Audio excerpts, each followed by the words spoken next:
Hey guys, welcome back to Analysopedia. Channel में आगे बढ़ने से पहले चैनल को सब्सक्राइब कर देना और बेल आइकन जरूर प्रेस कर देना ताकि आगे की वीडियोस की नोटिफिकेशन आपको मिलती रहे।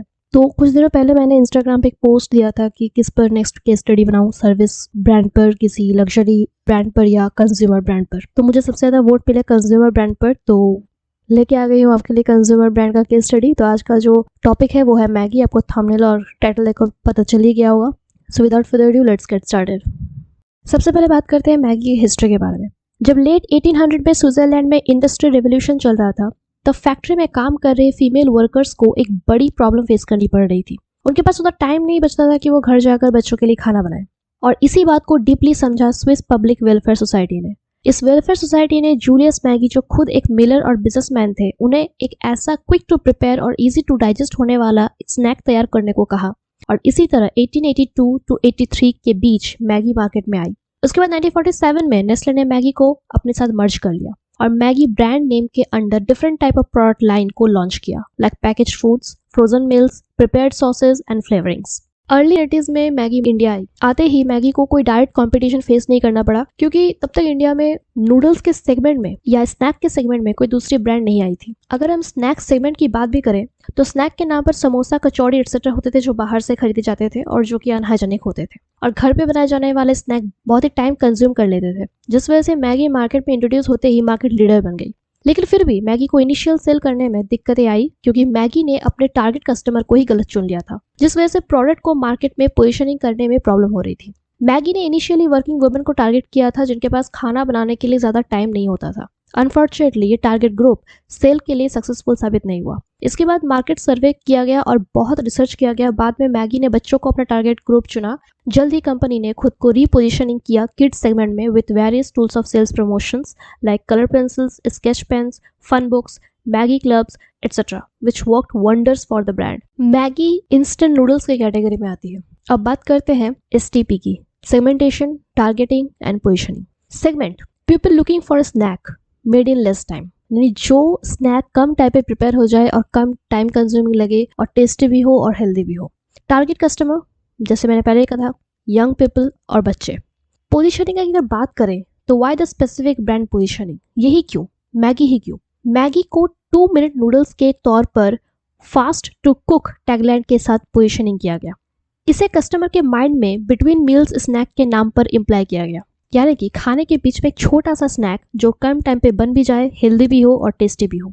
मैगी अगर चाहती तो लंच या डिनर के तौर पर पोजीशन कर सकती थी, बट मैगी ने ऐसा नहीं किया, क्योंकि इंडिया में लंच या डिनर का मतलब होता है रोटी, चावल, दाल, सब्जी ही माना जाता है, और कंपनी ने मैगी को रेडी टू ईट के रूप में भी पोजीशनिंग नहीं किया, क्योंकि इंडियन मॉम्स अपने बच्चों के लिए खाना बनाना ज्यादा प्रेफर करती है रेदर देन पका हुआ पैकेज्ड फूड्स खरीद कर खिला देना। और जहां मैगी 2 मिनट में बन जाती है, यही चीज इंडियन मॉम्स के साइकोलॉजी को हिट कर गई, और तो और बच्चों को भी मैगी का टेस्ट पसंद आया। यहाँ tasty and healthy snack prepared in 2 minutes वाला फंडा काम कर गया। लेकिन अब तक इंडिया में इंस्टेंट नूडल्स का सेगमेंट उतना पॉपुलर नहीं था। इंडियन कंज्यूमर के फूड हैबिट को चेंज करवाना और इंस्टेंट नूडल्स को अपनाना काफी मुश्किल था, इसलिए मैगी को प्रोडक्ट के रूप में या मैगी के प्रोडक्ट को प्रमोट करने से पहले इंस्टेंट नूडल के सेगमेंट को प्रमोट करना जरूरी था। मदर्स के लिए कन्वीनियंट और बच्चों के लिए हेल्दी टेस्टी स्नैक। नेस्ले के promotional activities for Maggi included schemes offering gifts such as toys and utensils in return for empty noodles pack, यानी खा के अगर आप नूडल्स के एम्प्टी पैकेट को शो करेंगे या वापस रिटर्नर को देंगे तो आपको कुछ टॉयज या यूटेंसिल या बर्तन गिफ्ट मिलेंगे। ये था प्रमोशनल स्ट्रेटेजी। अपने प्रमोशनल एक्टिविटीज के चलते मैगी कम टाइम पे बहुत ज्यादा पॉपुलर हो गई। मम्मी भूख लगी है, बस 2 मिनट के टैगलाइन से घर घर में बिकने वाली मैगी ने इनिशियल ईयर में 15% तक एनुअल सेल्स की ग्रोथ की थी। मैगी की USP, जिसे हम यूनिक सेलिंग प्रपोजिशन कहते हैं, that is cooked in just 2 minutes. USP वो चीज होती है ना कि एक ब्रांड की ताकत होती है कि कस्टमर्स आपके ब्रांड को क्यों ले, आपके प्रोडक्ट को क्यों ले। यूनिक सेलिंग प्रपोजिशन के माध्यम से कोई भी कंपनी अपने ब्रांड को बेच सकती है और मार्केट लीडर या मार्केट पे नंबर 1 बन सकती है। नेक्स्ट पॉइंट पे चलते हैं, दैट इज एडवर्टाइजमेंट कैंपेन्स। अब मैगी तो बहुत सारे एडवर्टाइजमेंट कैंपेन कर चुकी है। पास्ता मैगी, मम्मी वाली मैगी, मम्मी भूख लगी है, 2 मिनट्स, टेस्टी एंड हेल्दी। लेकिन एक ऐसा कैंपेन भी मैगी ने किया था जिस वजह से उसे बहुत लॉस का सामना करना पड़ा था। 1983 में मैगी ने स्वीट मैगी नाम के एक वेरिएंट को लॉन्च किया था और इस एडवर्टीजमेंट में अपने एनुअल एक्सपेंडिचर का 75% हिस्सा इस पे खर्च किया था इस एडवर्टीजमेंट कैंपेन में। बट अनफॉर्चुनेटली अपने टारगेटेड सेल्स को अचीव नहीं कर पाई और बहुत बड़ा फेलियर साबित हुई और इस कैंपेन को बंद करना पड़ा। अब नेक्स्ट पॉइंट की तरफ चलते हैं, that is Maggie's brand extension. Maggi ने 1988 में अपने फर्स्ट ब्रांड एक्सटेंशन मार्केट में लेके आई थी मैगी सूप के नाम से, क्योंकि तब तक इस सेगमेंट में कोई कंपटीटर नहीं था और साथ ही साथ सूप के कैटेगरी में मैगी को बहुत पोटेंशियल दिख रहा था। नेस्ले ने पैकेज सूप के कैटेगरी को क्रिएट किया, लेकिन अकॉर्डिंग टू रिसर्च मैगी सिर्फ अपने ब्रांड नेम को पॉपुलर करने में लगी हुई थी। मैगी सिर्फ अपने ब्रांड नेम को और पॉपुलर करने के लिए इस कैटेगरी को इंट्रोड्यूस किया था, वरना कंपनी इस कैटेगरी को लेकर उतना सीरियस नहीं थी। अब चलते हैं नेक्स्ट पॉइंट की तरफ, दैट इज बैंड रीजन, जो मैगी के साथ एक कंट्रोवर्सी हुई थी 2015 में। एक्चुअली क्या हुआ था ना कि नो एडेड एमएसजी क्लेम के बावजूद एमएसजी के ट्रेसेस पाए गए थे। एमएसजी का मतलब होता है मोनोसोडियम ग्लूटामेट, जो टेस्ट को इन्हांस करने में काम आती है। मैगी अपने पैकेज में, अपनी पैकेजिंग में ये क्लेम करती है कि नो एडेड एमएसजी, यानी कि एमएसजी इसमें ऐड नहीं है, लेकिन इसके प्रोडक्ट में एमएसजी के ट्रेसेस पाए गए थे। साथ ही साथ मैगी ओट्स, जिसका प्रोडक्शन और मार्केटिंग का काम चल रहा था, वो भी बिना प्रोडक्ट अप्रूवल के ही मार्केटिंग के कैंपेन्स और प्रोडक्शन उसके चल रहे थे, जिस वजह से मैगी के साथ बहुत बड़ी कंट्रोवर्सी हुई थी। एमएसजी की अगर बात करें ना, मोनोसोडियम ग्लूटामेट जो टेस्ट को एनहांस तो करता ही है, लेकिन फिजिकली अगर कंसर्न की बात करें तो हार्मफुल भी होती है, जिसकी वजह से मैगी को बैन कर दिया गया था। अब बैन के साथ इसने कमबैक कैसे किया, इसके हम कुछ देर बाद बात करेंगे। उसके पहले बात कर लेते हैं स्वॉट एनालिसिस की, which is strength, weakness, opportunity and threats. SWOT analysis, first point is the strength. Maggi is a market leader in noodles category with high brand loyalty. यानी कि मैगी जो मार्केट लीडर थी नूडल्स की category में, पहले तो ये एक कह सकते हैं कि पायनियर ब्रांड है नूडल्स के कैटेगरी में, क्योंकि जब मैगी ब्रांड इंडिया में आई थी या वर्ल्ड में भी आई थी तब ऐसा कुछ था नहीं कंपेटिटर उसका, जिसकी वजह से मार्केट लीडर थी। इतने सालों का एक भरोसा जो था ना, ब्रांड लॉयल्टी जिसे हम कहते हैं, जिस वजह से मैगी कमबैक कर पाई। अगर स्ट्रेंथ की बात करें तो सबसे बड़ी स्ट्रेंथ मैगी ब्रांड की यही थी। पॉइंट नंबर 2 की अगर बात करें तो excellent advertising of Maggi makes it's a top of the mind brand. Brand का रिकॉल और रिकग्निशन बहुत ज़्यादा मैटर करता है। जब कोई ब्रांड आपके दिमाग में बस जाता है ना, कि कस्टमर के या कंज्यूमर के दिमाग में बैठ जाता है ना, तो वो अगर कमबैक करे और अगर क्लीन चिट साबित होकर कमबैक करे ना, तो कस्टमर्स उसे अपने गले लगा ही लेती है। Point number 3 is good product distribution and availability because of Nestle. Maggi घर घर में जाने जाने वाली चीज़ है। अगर आप छोटू पैकेट देखें ना 5 रुपए वाला, तो इंट्रोड्यूस इसलिए हुआ था क्योंकि गांव गांव तक वो 5 रुपए वाला छोटू पैक इंट्रोड्यूस किया गया था, लॉन्च किया गया था। और अवेलेबिलिटी की अगर बात करें, अगर हम सप्लाई चेन की बात करें, तो मैगी आपको हर स्टोर में मिलेगा। कोई आप ग्रॉसरी स्टोर में चले जाएं, कोई आप ऐसे ही छोटे मॉल में चले जाएं, बड़े मॉल में चले जाएं, आपको मैगी का बड़ा पैकेट हो छोटा पैकेट हो, आपको हर पैकेजिंग हर क्वांटिटी में मैगी मिलेगी। इंस्टेंट नूडल्स की जगह हम मैगी को रिप्लेस कर देते हैं, यानी कि मैगी ने इस तरह से अपने ब्रांड का पोजिशनिंग किया है ना कि इंस्टेंट नूडल्स की जगह पे हम मैगी ही बोलते हैं कि हमें इंस्टेंट नूडल्स नहीं चाहिए, हमें मैगी चाहिए। Maggi offers a lot of flavors and varieties. Of course, it does. Strong parent brand of Nestle adds to the strength of the brand. अगर parent brand मतलब जिस brand के अंदर वो brand है, तो जिस ब्रांड के अंडर होता है ना, उसे पेरेंट ब्रांड हम कहते हैं। तो एक मार्केटिंग स्ट्रेटेजी है कि पेरेंट ब्रांड अगर बहुत ही ट्रस्टेबल हो, बहुत ही ट्रस्टेड ब्रांड हो ना, तो उसके अंडर कोई भी प्रोडक्ट आती है तो हम उस पर ट्रस्ट करते हैं, क्योंकि ये इसका पेरेंट ब्रांड। जैसे हम हिंदुस्तान यूनिलीवर की बात करें, जैसे नेस्ले की बात करें, तो ये बहुत ही, नेस्ले का तो टैगलाइन ही है गुड फूड गुड लाइफ। जो इतना ट्रस्टेड ब्रांड है, उसके अंदर अगर कोई ब्रांड आती है तो हम उस पर ट्रस्ट करते हैं। Brand speaks everything, next point की अगर बात करें तो apart from instant noodles, Maggi also offer soup, sausage etcetera. Product variety की यहाँ पे बात हो रही है, प्रोडक्ट लाइन की बात हो रही है कि मैगी ब्रांड के अंडर कितने सारे प्रोडक्ट हमें मिलते हैं। सिर्फ मैगी नूडल्स नहीं मिलता, सॉसेज, सूप्स, बहुत सारी चीज़ें हमें मिलती है। Easy to cook and ready to eat noodles are extremely popular with students, young couples and youth. अरे मैंने भी खाए हैं यार, मत पूछो। जब मैं हॉस्टल में रहती थी या फ्लैट में रहती थी ना, अपने स्टडीज़ के टाइम पे, हायर एजुकेशन के टाइम पे, मैगी बहुत बड़ा सर्वाइवल का एक रीज़न हुआ करता था। मत पूछो, वो दिन बहुत याद आते हैं। Okay, so next point is strong visibility of Maggie due to TVCs and print ads, online ads and OOH media मतलब होता है out of home media. Out of home media मतलब जैसे हम बाहर देखते हैं ना, घर के बाहर जैसे बिलबोर्ड्स, किसी भी तरह का वॉलपेपर या होर्डिंग्स या बैनर्स हम देखते हैं, उस तरह के एडवर्टीजमेंट को कहते हैं OOH मीडिया। उस एडवर्टीजमेंट की मीडियम को कहते हैं जैसे हम कहते हैं out of home media. Okay, so strength की बात हो गई तो वीकनेस की भी बात कर लेते हैं। सो फर्स्ट पॉइंट जो कंट्रोवर्सी हुई थी 2015 में, it was the biggest controversy I think. Consumer brand में शायद उस दौरान, उस ड्यूरेशन में इतना बड़ा स्कैम, इतना बड़ा कंट्रोवर्सी शायद नहीं हुआ था, क्योंकि मैगी बहुत ही ट्रस्टेड ब्रांड है। यू नो, आप कोई चीज़ कंज्यूम कर रहे हैं तो उस ब्रांड को आप आंख मूंद कर भरोसा कर रहे हैं, तब जाके आप उस चीज़ को कंज्यूम कर रहे हैं।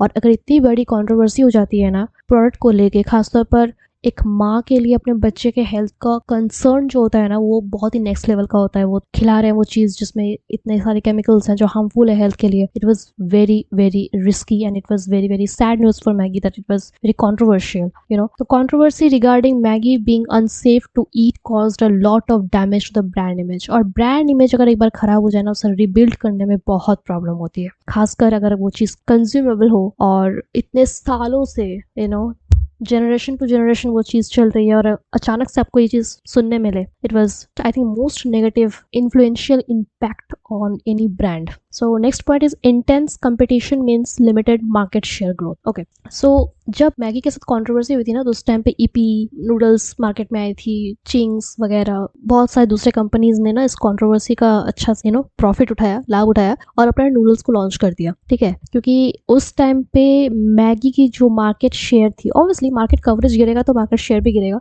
बहुत ही हालत खराब हो गई थी मैगी की और उस टाइम पे दूसरे ब्रांड्स ने कम्पीट करना स्टार्ट कर दिया था। अब बात करते हैं अपॉर्चुनिटी की। स्ट्रेंथ है तो अपॉर्चुनिटी तो आएगी ही। तो मैगी के पास आगे क्या अपॉर्चुनिटीज है कि Maggi can target untapped rural markets by economy packages. जैसे मैंने कहा, 5 रुपए वाला छोटा मैगी विलेजेस के रीजन के लिए स्पेसिफिकली उन्होंने लॉन्च किया था, क्योंकि विलेज में ज़्यादा पैसे देकर खरीद नहीं पाते हैं बहुत सारे लोग और जो अफोर्ड नहीं कर पाते हैं, तो 5 रुपए वाला छोटे मैगी से भी वो अपना पेट भर सकते हैं और बच्चों को खिला सकते हैं। ओके, सेकेंड पॉइंट नंबर जो थी, can leverage on the Nestle distribution and brand name and become a global brand. Nestle की जो ब्रांड इमेज है ना, जो डिस्ट्रीब्यूशन चैनल है इस ब्रांड का, उसको और ज्यादा इनोवेटिव करके या और ज्यादा काम में लाके इस ब्रांड को और ज्यादा जगहों पे पहुंचाया जा सकता है ग्लोबली और ज्यादा। Okay, point number 3 is new flavours packaging can help the brand grow with its existing customers. और ज्यादा फ्लेवर्स लाके और ज्यादा पैकेजिंग को थोड़ा चेंज करके ब्रांड को ग्रो किया जा सकता है। जो एग्जिस्टिंग कस्टमर्स है उनको भी सस्टेन किया जा सकता है। सस्टेन तो कर ही सकती है अगर अच्छा प्रोडक्ट बनाएगी, लेकिन थोड़ा सा इनोवेटिव अगर करेंगे ना, मार्केटिंग में ये फंडा है कि अगर आप इनोवेटिव और क्रिएटिव चीजें करते हैं तो आपकी जो सेल है वो बढ़ जाती है। Point number 4 is Maggi can tie up with schools, colleges, hotels, etc. to provide quick ready-to-eat snacks. ये बहुत अच्छा चीज़ है। अगर फ्यूचर में मैगी चाहे तो स्कूल्स कॉलेजेस के साथ टाइप कर सकती है, कोई होटल्स रेस्टोरेंट के साथ टाइप कर सकती है, ताकि वो अपने दूसरे प्रोडक्ट भी लॉन्च कर सकती है मैगी ब्रांड नेम के अंडर। कुछ इजी टू स्नैक प्रिपेयर वाला, कुछ इजी टू डाइजेस्ट वाला फूड स्नैक अगर आप वो बनाएं और इसी खास सेगमेंट को यानी स्कूल कॉलेजेस और होटल्स रेस्टोरेंट्स को अगर सेल करे, तो हो सकता है टाइप करने से कोई कोलैबोरेशन एक तरह का हो सकता है जिस वजह से मैगी को फायदा हो।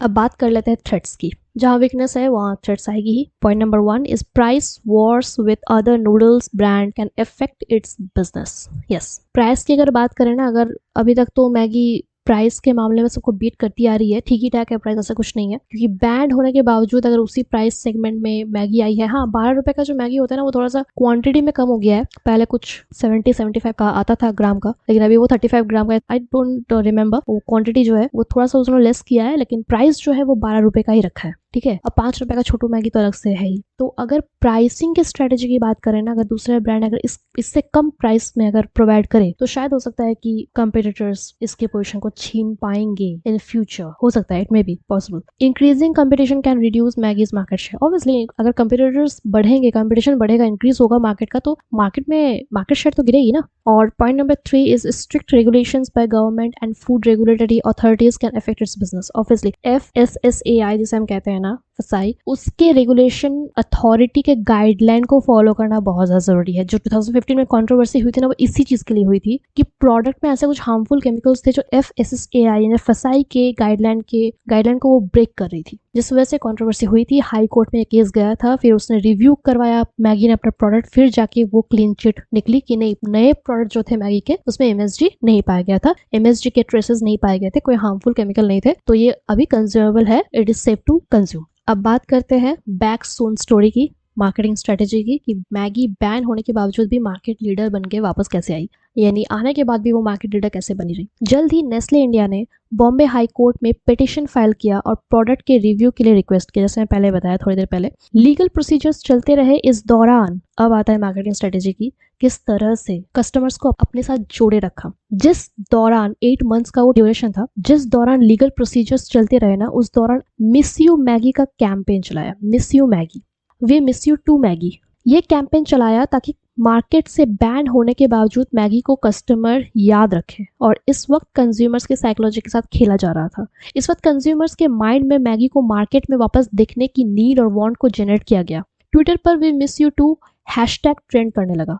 कस्टमर्स को अपनी मैगी स्टोरी भी शेयर करने को कहा गया, यानी कि ये थी रिकॉल एंड रिकॉग्निशन स्ट्रेटेजी, ताकि मार्केट से गायब होकर भी कंज्यूमर के दिल और दिमाग में भी मैगी अभी तक उसी फीलिंग्स के साथ जुड़ी रही। जैसे ही मैगी के न्यू सैंपल्स की टेस्टिंग की और इसे सेफ टू कंज्यूम पाया गया, मैगी वापस मार्केट में री एंट्री की। मैगी ने स्नैपडील के साथ कोलैबोरेशन किया और 5 मिनट के फ्लैश सेल के साथ री एंट्री की। सिर्फ 5 मिनट में मोर देन 60,000 मैगी के पैकेट्स बिक गए। ये थी टेस्टिंग मैगी की कि क्या और कितनी अर्जेस है अभी भी कस्टमर्स के दिल में मैगी को लेकर। और एक बार फिर मैगी ने साबित कर दिया था कि वो पहले भी नूडल्स सेगमेंट में मार्केट के लीडर थी और अभी भी है। तो आज मैगी से क्या सीखा? मैगी से हमने ये सीखा कि चाहे जितनी भी बड़ी कंपनी हो, अगर ग्रोथ के साथ साथ सराउंडिंग्स पर ध्यान न दिया जाए तो कंपनी का डाउनफॉल हो सकता है। सराउंडिंग्स मतलब प्रोडक्ट, पैकेजिंग, यानी कि मार्केट शेयर, मार्केट कवरेज आपकी हाई है, बहुत अच्छी बात है, कंपेटिटर्स नहीं है, बहुत अच्छी बात है, लेकिन इंटरनल चीज़ों का, आपके प्रोडक्ट के इर्द गिर्द जो चीज़ें हैं ना, प्रोडक्शन का, ऑपरेशंस का,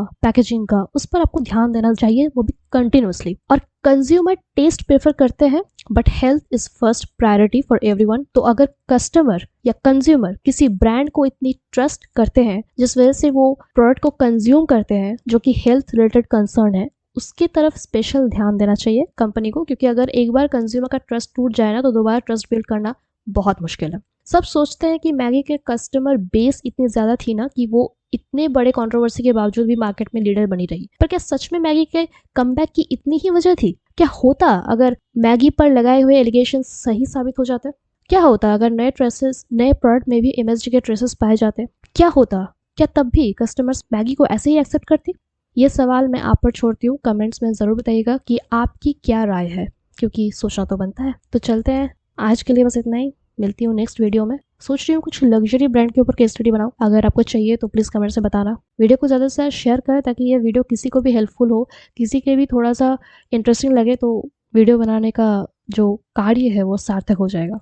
ओके, सो आज के लिए बस इतना ही। मिलती हूँ नेक्स्ट वीडियो में। Till then take care, bye bye.